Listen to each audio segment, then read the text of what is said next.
இப்போ ஆரஞ்சை வச்சு குல்ஃபி ஒன்று செய்ய போகிறேன். எப்படி செய்யுதுன்னு பார்க்கலாம். அதுக்கு வந்து ஒரு கடாயில் வந்து ஒரு 3/4 லிட்ரு பால் ஊற்றிருக்கேன். பால் நல்லா கொதித்து நல்லா சுண்டி வரணும். 3/4 லிட்ரு பால் வந்து ஒரு 1/4 லிட்ரு போல் நல்லா குறைஞ்சி நல்லா சுண்டி வரணும். அடுத்தது எப்படி செய்யுதுன்னு பார்க்கலாம். நல்லா கொதிக்கட்டும். பால் நல்லா கொதிக்குது. இந்த ஓரங்களில் பால் ஏடு தங்கும். அதெல்லாம் நல்லா எடுத்து விட்டு நல்லா கலந்து விடுங்க. அப்படின்னா தான் நல்லா க்ரீமியாக நல்லாயிருக்கும் குல்ஃபி.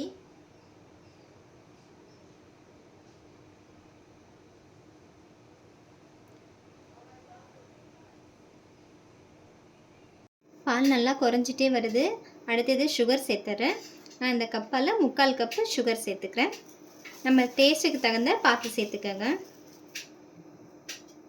நல்லா மிக்ஸ் பண்ணிடலாம். பாருங்கள், நல்லா குறைஞ்சி வந்திருக்கு. இன்னுமே நல்ல பால் வந்து நல்லா சுண்டி வரணும். அப்போ தான் நல்லாயிருக்கும், நல்லா க்ரீமியாக.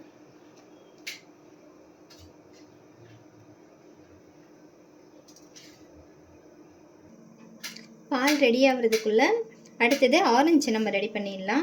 ஆரஞ்சை வந்து இந்த மேல் பக்கம் இருக்கிறத பார்த்து கட் பண்ணணும். நான் வந்து ஒரு 3 ஆரஞ்சு எடுத்திருக்கேன். குழந்தைங்களுக்கு வந்து இந்த மாதிரி இதுலேயே நம்ம குல்ஃபி செஞ்சு கொடுத்தோம்னா குழந்தைங்க கொஞ்சம் இன்ட்ரெஸ்ட்டாக கொஞ்சம் நல்லா டேஸ்ட்டாக சாப்பிடுவாங்க, என்ஜாய் பண்ணி சாப்பிடுவாங்க. இப்போ இதை கட் பண்ணிடலாம். பாதியாக கட் பண்ணக்கூடாது. இந்த மேல் பாகத்தை, இந்த காம்பு இருக்கு இல்லையா, இந்த இடத்த வந்து மேலே வச்சு இதை தான் நம்ம மூடியாக வைக்க போகிறோம். அதனால் இப்படி கம்மியாக இப்படி கட் பண்ணால் போதும். இதை கட் பண்ணிவிட்டு எல்லாத்தையும் கட் பண்ணிவிட்டு காமிக்கிறேன். இப்போ 3 ஆரஞ்சையும் கட் பண்ணிட்டேன். இதை வந்து இது உள்ளார இருக்கிற ஆரஞ்சு பல்ப் எல்லாத்தையும் நல்லா மசிச்சு விட்டுறணும். இந்த மாதிரி நல்லா ஃபோர்க்காலையாவது இல்லை கத்தியாலையாவது நல்லா இந்த மாதிரி பண்ணி இதில் இருக்க ஜூஸ் எல்லாத்தையும் ஒரு கப்பில் எடுத்துகிட்டு இப்போ காமிக்கிறேன். பால் நல்லா குறைஞ்சி வந்துடுச்சு. அடுத்தது ஃப்ரெஷ் க்ரீம் சேர்த்துக்கிறேன். நான் வந்து இதே கப்பால் சக்கரை அளந்தேன் இல்லையா, அதே கப்பால் 3/4 கப்பு ஃப்ரெஷ் க்ரீம் சேர்த்துக்கிறேன். ஃப்ரெஷ் க்ரீம் வேணான்னு நினைக்கிறவங்க பால் ஆடை வந்து நம்ம நல்லா மிக்சியில் வந்து நல்லா அடிச்சுட்டு அதை கூட நம்ம சேர்த்துக்கலாம். லோ ஃப்ளேம்லேயே வச்சு பண்ணுங்க, இல்லைன்னா திரிஞ்சு போயிடும். நல்லா மிக்ஸ் பண்ணிடலாம்.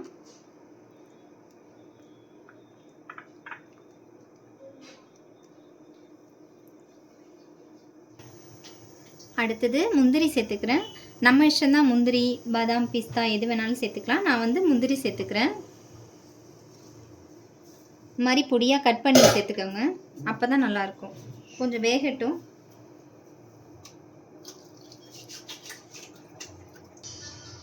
அடுத்தது ஆரஞ்சு ஃபுட் கலர் சேர்த்துக்கிறேன். நம்ம விருப்பம்தான், தேவைப்பட்டால் சேர்த்துக்கலாம், இல்லாட்டி பரவாயில்ல, வேணான்னா விட்டுருங்க.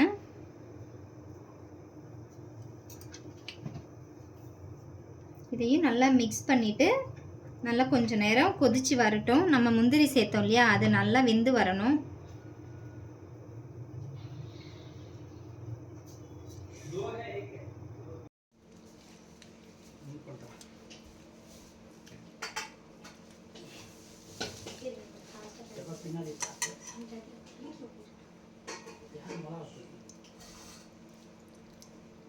பால் ரெடி ஆயிடுச்சு. கொஞ்சம் நேரம் ஆறட்டும். இப்போ பால் நல்லா ஆறிடுச்சு. இந்த டைமில் நம்ம ஆரஞ்சு ஜூஸ் சேர்த்துக்கலாம். நான் வந்து ஒரு ஆரஞ்சில் வந்து அந்த ஜூஸ் எடுத்து பாதி தான் நான் ஆட் பண்ணிக்கிறேன். எல்லா ஆரஞ்சோட ஜூஸும் நம்ம 3 பழம் எடுத்தோம் இல்லையா, அதோட எல்லாத்தையுமே நம்ம ஜூஸ் எல்லா பழத்தோட ஜூஸும் சேர்த்தோம்னா குல்ஃபி வந்து புளிப்பாக இருக்கும். அதனால் நம்ம கம்மியாக தான் நான் சேர்த்துக்கிறேன். நல்லா பால் வந்து நல்லா சில்லுன்னு ஆறிடணும், அப்புறமா தான் இதை சேர்த்துக்கணும். சேர்த்துட்டு நல்லா மிக்ஸ் பண்ணிடலாம். பால் சூடாக இருக்கும்போதே நம்ம ஆரஞ்சு ஜூஸ் சேர்த்தோம்னா பால் வந்து திரிஞ்சு போயிடும். நல்லா மிக்ஸ் பண்ணிவிட்டு இப்போ நம்ம ஆரஞ்சில் வந்து இந்த மிக்ஸை நம்ம ஊற்றிடலாம்.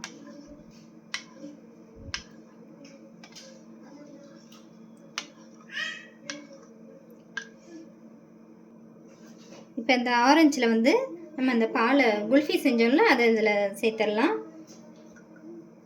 நல்லா மிக்ஸ் பண்ணிவிட்டு சேர்த்துக்கோங்க.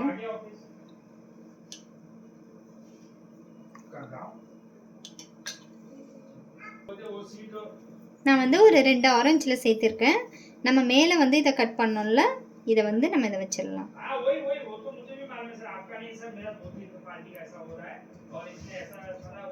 ஃப்ரீசரில் வச்சுட்டு அப்புறமா எடுத்து காமிக்கிறேன் செட் ஆன பிறகு. இப்போ ஒரு 5 மணி நேரம் ஆச்சு இந்த குல்ஃபி ரெடி ஆகிறதுக்கு. எடுத்துட்டேன் ஃப்ரீசர்லேருந்து. இப்போ இதை எடுத்து காமிக்கிறேன் கட் பண்ணி. இந்த மாதிரி கீழே வந்து ஒரு கிண்ணம் இந்த மாதிரி வச்சாதான் இந்த ஆரஞ்சு வந்து கீழே சாயாமல் இருக்கும். இல்லாட்டி சாஞ்சு அன்னிவனாக ஆகிடும். இதை எடுத்துடலாம். பாருங்கள், நல்லா செட் ஆயிடுச்சு.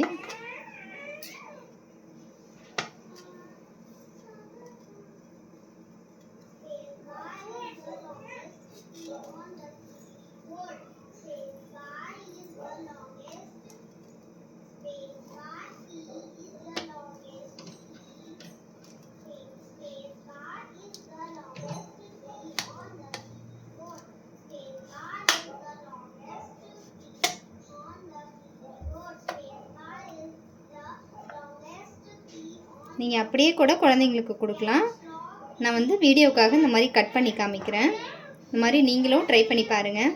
பாய்.